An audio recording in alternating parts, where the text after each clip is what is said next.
Like the Starks, the blood of House Bolton runs back to the first men. Singers call those times the Age of Heroes, a mask for a savage world that bred savage men. The Lannisters swindled their enemies, the Storm Kings hammered them, and the Starks cut off their heads. In such company as this, were the Boltons really so indelicate? Unlike some other houses, my ancestors earned the Bolton words, "Our blades are sharp."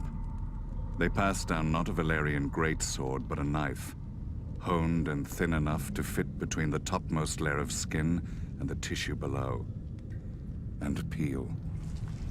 For as we all learned as children, a naked man has few secrets, a flayed man none. In those dark days, they say that some of my more willful forebearers would even wear their enemies' skins as cloaks. But no such tokens remain, if they ever existed.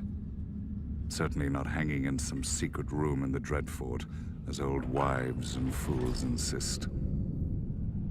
I suspect my house itself was responsible for spreading such rumors in the first place. Few weapons are as effective as terror, and this was an age of war. House against house, brother against brother.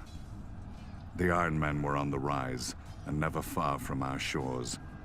We must have seemed ripe for the taking, too busy fighting each other to deal with the raiders as they deserved.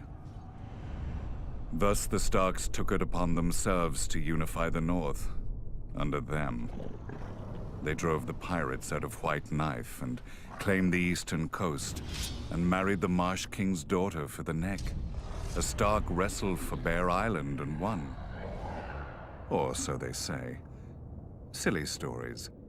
Blood and Steel won the North, and the Starks had the most of both. After years of war, my ancestors gave up their barbaric practices and bent the knee to their new kings. Thus House Bolton became what we are today, loyal bannermen and staunch ally to the Starks, and the second greatest house in the North.